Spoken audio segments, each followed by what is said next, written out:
సమాజతనానికి కారకులు పాలకులే అని గట్టిగా చెప్తున్నాము. ఎందుకంటే స్వాతంత్రం వచ్చినప్పటి నుంచి కూడా బీసీల ఎదుగుదల కానీ, బీసీల రాజ్యాధికారం కోటా కానీ, బీసీలకు చట్టసభల రిజర్వేషన్లు కానీ, బీసీలకు కేంద్రంలో మంత్రిత్వ శాఖ కానీ, బీసీలకు రక్షణ చట్టాలు కానీ, బీసీలకు విద్యా ఉద్యోగ సామాజిక రంగాలలో మా జనాభాకు దామాషి ప్రకారము మాకు ఓట కల్పించడంలో కానీ అన్ని పార్టీలు అన్యాయంగా బీసీలను బలి చేశాయని ఈ సందర్భంగా తెలియజేస్తున్నాము. అదేవిధంగా ఈరోజు బీసీ ఉద్యమం అంటే దేశభక్తి ఉద్యమం లాంటిది. ఈ దేశంలో సామాజికంగా ఆర్థికంగా ఎన్నో అంశాలలో అన్ని రంగాల్లో బీసీలు ఈ దేశం కోసం పోరాటం చేశారు. ఈ దేశంలో కులవృత్తులతో ఈ ఆధునిక భారతదేశం ఏర్పడడానికి బీసీలే ప్రధాన కార్యక్రమాలు.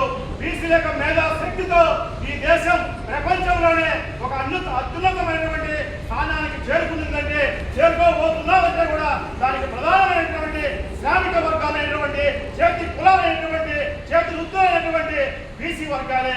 అయితే ఆ వర్గాలకు ఎక్కడే కానీ దేశంలో ఒక ఎమ్మెల్యే కానీ ఒక ఎంపీ కానీ బీసీలకు రిజర్వేషన్ కల్పించారా? పాలకులారా మీరు చెప్పండి అని అడుగుతున్నాము. ఇక చూస్తూ ఊరుకోబోం. అదేవిధంగా కేంద్రంలో ఆ రోజు జాతీయ పార్టీ అయినటువంటి కాంగ్రెస్ పార్టీ అధికారంలోకి వచ్చిన వెంటనే బీసీ కులగణన జరుపుతాము. అందువల్ల కేంద్రంలో రాష్ట్రంలో ఉన్నటువంటి కాంగ్రెస్ పాలిత ప్రాంతాలలో వెంటనే బీసీ కులగణన జరపాలని తెలియజేస్తున్నాము.